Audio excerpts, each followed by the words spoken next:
My name is Gisela Siririka. I'm the tutor for physical and health education. At the end of this session, I want you students to be able to know the following. You should be able to describe the benefits of physical education. You should explain the importance of playful activities in pre-primary learning. You should be able to list physical development needs in pre-primary learners. You should be able to describe how movement can contribute to the development of the child as a whole. You should be able to describe activities that should be included in a lesson plans to encourage eye-hand coordination. And you should be able to list basic concepts on how to develop rhythm in learners, children. You know, I'm a teacher, I'm a upper primary teacher, now I'm talking of learners instead of children. Describe suitable activities for the development of spatial awareness skills. You should be able to explain the meaning of physical education and health concepts. You should be able to describe suitable exercises for tongue movement in order to improve pronunciation. What are the benefits of physical education? What are learners benefiting from doing physical education? Through participation in physical education, learners learn about the importance of key values such as honesty, meaning that learners will learn how to be honest, teamwork, fair play, respect for themselves and others, obey rules or adhere to rules, and develop motor skills. Through physical education, as a teacher, if you formulate your rules with your children, it will be good for them. They will obey them because they will take it as their own. They will take that ownership. They will say, we develop these rules with our teacher. You know, the pre-primary children cannot write it for you. They can give ideas. You can ask them how they want the rules to be, and then you can come up with your good rules, and they will obey the rules. Cooperate with others. Accept a responsibility for their own behavior. They will also develop their confidence, and it also develop the generic skills such as collaboration, communication, creativity, critical thinking, and aesthetic appreciation. The aesthetic appreciation has to do with the beauty of nature, beauty of what they are drawing. When they are drawing in arts, you know, they will appreciate that what they have drawn. It improved physical fitness, improves children's muscular strength, and it also influence their moral development. Their moral development has to do with the right and wrong. That they know that in my culture I should regard every parent as my parent. You know, I should not do this. This is wrong. I should do this. This is right. You know, or even as a Namibian, we have our constitution, which is telling us that we should do this. We should not kill. You know, but people are still doing it. You know, all these things. Physical development provides children with the abilities they need to explore and interact with the world around them. It improves concentration and verbal skills.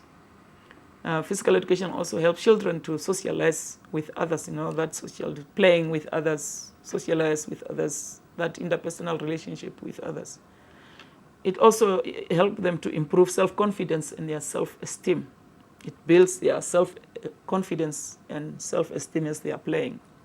It also helps children to perform better in school. You know, if a child is not doing physical education, a child will not perform better in school. But if the child is doing physical education, and as we know, physical education in our schools is so neglected because we don't understand the importance of physical education. We don't understand the benefits of physical education in a child.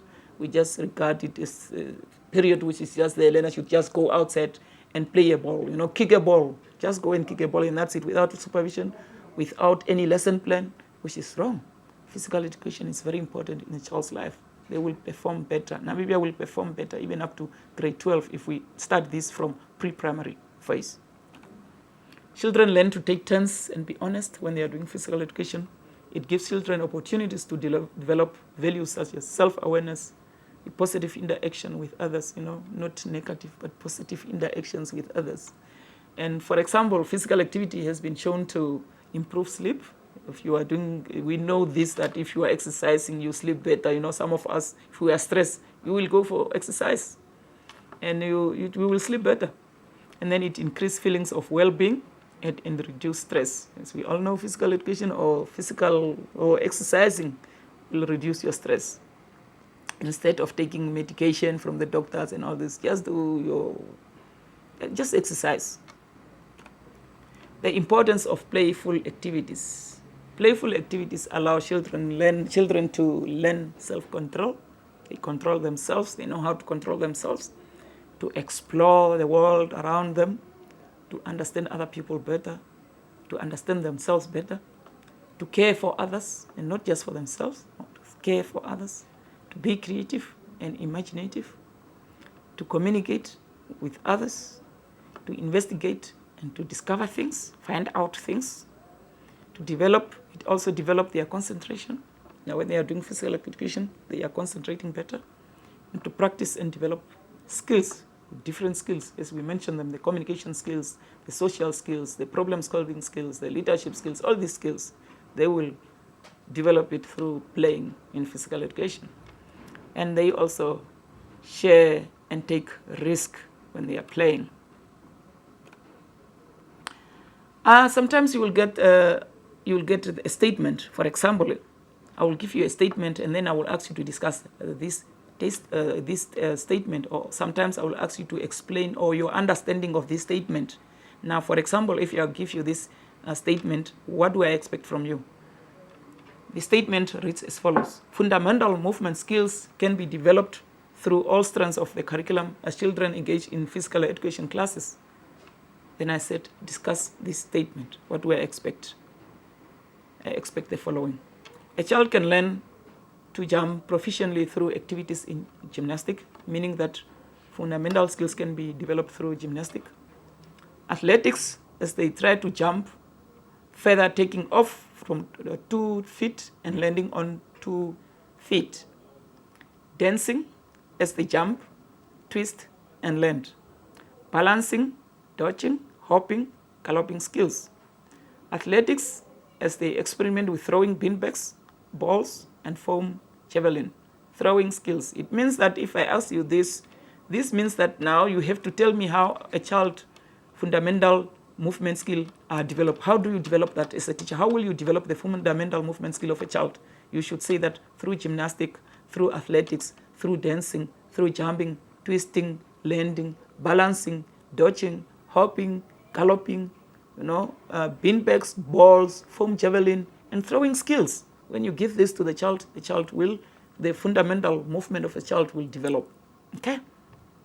Now we'll ask you about statements. You should read it, understand it, and tell me how you understand it. There's physical development needs in pre-primary learners. What are these needs? Learners need to be cared for physically, emotionally, socially, as well as intellectually. Learners need acceptance and acknowledgement of existence as human beings, meaning that we need to accept and acknowledge that learners are also human beings. They are unique human beings. They are special human beings. They are individuals. As teachers, you should try to consider these things when you have learners in your classroom. See them as individuals, as unique people. As learners grow, they learn about themselves and start forming a concept of themselves. These are small children. They are busy trying to understand themselves. They are busy trying to form the concept about themselves, to understand themselves better, to know themselves better. Learners should be given sufficient opportunities for self-expression by providing an interesting environment. It means that you should make sure that you give them that opportunity to express themselves. Let them also see that they are also people or human beings, unique human beings who can express themselves. Let them tell you what they want or what they don't want, or what they like or what they don't like. Every learner has a need for self-expression.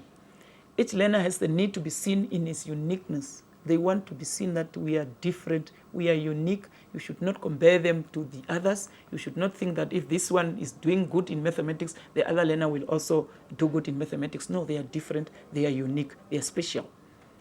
The learner must be recognized as individuals. You should recognize them as individuals. Each child has his own potential and abilities and different talents. They are not the same. I have my potential. That child has his own potential, his own abilities, and different talents. They are not the same. You should not compare learners, children. you should make sure that you regard them as people who are different, with different abilities, with different talents, with different potentials. A definition of concepts. Now we are defining concepts. I will start with progressive muscle relaxation. Progressive muscle relaxation consists of different exercises that involve the contracting a specific muscle group, halting the contraction for 5 seconds, and then relax it. You can just see it there in the picture there, where the person is lying and trying to relax, and you just hold the contraction for 5 seconds, and then you relax it. Even your arm muscles, you can do it. The autogenics. Autogenics is a technique that derives from self-hypnosis. It consists of a series of self-statements designed to make the mind induce two physical sensations, warmth and heaviness. It means that it involves that heaviness. You feel that warmth, and then the heaviness. Then it means that you can feel it in the arms and legs. You can just look at this lady who is sitting, relaxing, closing your eyes. Now you are relaxing. As you are relaxing, you will start feeling that warmness. You will start feeling that heaviness, and you can feel it. That's autogenics. And then you have what we call the jungle gym. These are equipments, outside equipments, the outdoor equipments. The jungle gym is a combination of swings, ladders, and tunnels where children climb up different types of equipment through tunnels and use ropes to swing. This, you can have your own at your school. You can come up with your traditional jungle gym. You should improvise. You have the local materials there. You can come up with your own, not to use or waste money coming to Windhoek to come and buy this expensive equipment. No, you can come up with your own. Improvise. That's the most important thing when you are at the rural area, they're deep in the bush. Ambidextrous, what does it mean? These people who can use their left and right sides with equal skill. Maybe you have a child in your classroom who is using both hands. That's ambidextrous. They can write with both hands. Like in my language, I will say, Omurimba is a person who can do with both hands. This person can write with both hands. This person can, especially those people who are playing tennis, they are using both hands, That's ambidextrous. Activities to be included in a lesson plan to encourage eye-hand coordination. What are these activities? Lesson plans should always include activities that encourage eye-hand coordination, such as, I hope that teachers, we are having our lesson plan on a daily basis. You are having your daily lesson plan or your weekly lesson plan. It depends on your school. You have your internal arrangement where you decide that I will have our school will just have a daily lesson plan or weekly lesson plan. And if you have these plans, make sure that you have the following activities to encourage eye-hand coordination.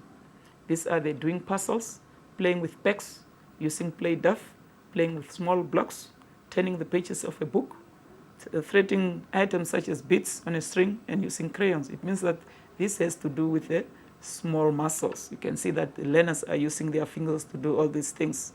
This has to do with the small muscles, or called the fine motor skills. The basic concept for the teacher on how to develop rhythm in children. The teacher should make it clear that anything the children want to do is all right as long as it does not harm themselves or others. The children should understand that they do not have to do everything anyone else does. They should know that they are different. They should know that they are unique. They should know that they are not like that person. They should not just want to do what the other one is doing. No, they are different. They should do it their own way, the way they understand it. The child should be allowed to copy someone for a start if desired. For example, if they are dancing outside or in the classroom, when they are dancing, that child will not know how to start. Let the child just look at the other and copy. But it should not just be like that one. It's just to know how to do it, just to get the skill, but not just, I should just do it like that person. No, I'm different. That child is different. I'm not that person, and I won't be that person. I am me. I can just learn the skill. Okay. The children should understand that each child is different, and all people move in different ways. Can you see when they are dancing, they should know that we are different and we are moving in different ways. I cannot just move the way you are moving. No, I'm different. Dancing is a healthy form of exercise for everyone It takes no special talent or skill to have fun, you know. Dancing is a healthy form of exercise. Let them dance. If you are dancing, it does not say that if you are doing it this way, it's wrong. If you are doing it this way, it's right. No, as long as you are doing the skill is just to dance. You are just dancing. Whether it's right or wrong, but it's a dancing. I want you to have that skill. The children should have help in realizing the experiences of freedom of movement and the relationship of movement with others. As they are dancing outside or they are doing something outside, playing, you should make sure that they have that freedom of movement and that relationship of movement with others. When they are moving, they should know that they are not bumping others and all this. No, they should understand this. The meaning of isometric exercises. We have what we call isometric exercises. What are these isometric exercises? Isometric exercises are the type of strength training whereby you push your muscles against an immovable force. For example, you are pushing out your tongue or taking it out with that force. They are a very effective technique for increasing muscle strength. You know, when you are taking out your tongue with that force, you can feel it, that your muscles, you should feel it. For this oral motor exercise, you will need a tongue depressor or a spoon. For you to be able to do this isometric exercise, you need a depressor or a spoon. These are examples of isometric exercises, which you can also try in your classroom. You can try it with your children in your classroom. Make sure that you have the space, enough space. The classroom should have enough space. And then you can just let them do these activities. And you should be always there. You should always supervise. Otherwise, they will hurt themselves. Perfect environment for children in physical activities. What is a perfect environment? How should this environment be where children play? An environment which is safe, secure, and stimulate a child in order to practice play. Where a child is kept away from danger and where there is always supervision. Where a child feels protected so that he or she can discover and explore. An environment with the right choice where a child has enough freedom. How movement contributes to the development of the whole child. How can movement contribute to the development of the child, the whole child? Now, holistically, physically, emotionally, how? Emotionally, as they discover what they can and cannot do with their bodies and persevere until they reach their goals. It means that they continue, they do until they reach their goal, until they achieve what they wanted to do. Socially, as they begin to think of others and work together, adjusting to one another. No, that whole relationship with others, that whole interpersonal skill with others, how they feel about others, that whole cooperation, the compromise. Physically, as they develop and practice new body skills, these are the fine motor skills and the gross motor skills, different skills, the running, the jumping, building blocks, building puzzles, all this. And then cognitively, as they explore their world, making new discoveries about space and shape, problem-solving skills, how they think. You give them activities in mathematics where they think, or in any other subject, they can develop all these skills.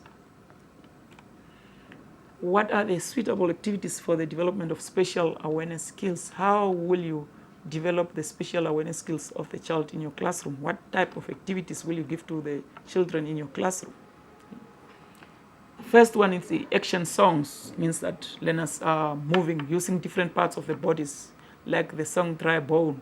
Dry bone, dry bone, dry bone. The head is connected to the neck bone is connected to the shoulder bone is connected to the knee, the backbone is connected to the stomach bone. You have all this. You can give them that song, and as they are singing this song, they are moving. I'm not a grade 1 teacher, I'm not a pre-primary teacher, but I heard about this song, and this is a good song. Just try to find it, try to get it from the pre-primary, from the grade 1 teachers. It is called Dry Bone. Dry Bone, a child will learn about the body parts, the different body parts, and it's moving.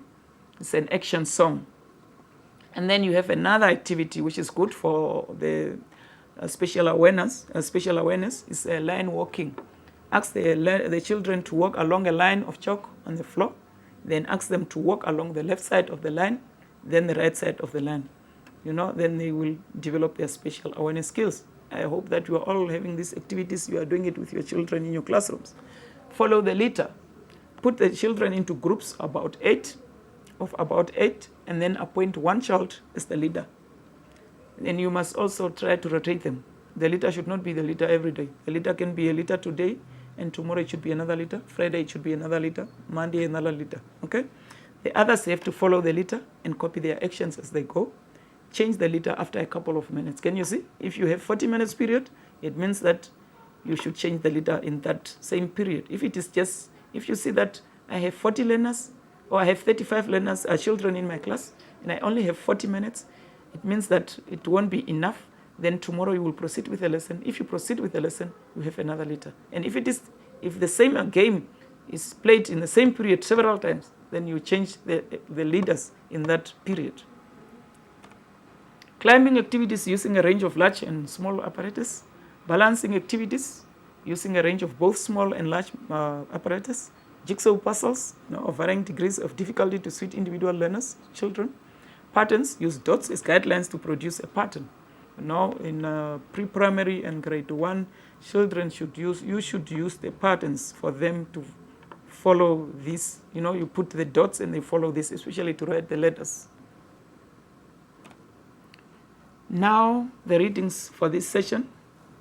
Please make sure that you read the following documents for the assignment. For this, for your assignment and for the exam, you should make sure that you read the IOL Physical and Health Education Study Guide. We have it, it's there. Or if you don't have it, try to contact the IOL office.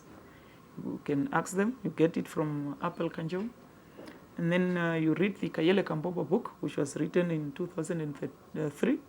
And the title of the book is Physical Education, a Teacher's Guide from Kindergarten through grade 12. But then you just concentrate on specific pages, which is page 2 to page 12. And then the presentation, this presentation of today, which is 2013. And I will also say that you should also consider your assignments which you did this year. The test exam which you wrote this year, you should also consider them for you to be able to pass, or for you to be able to understand physical and health education. I thank you.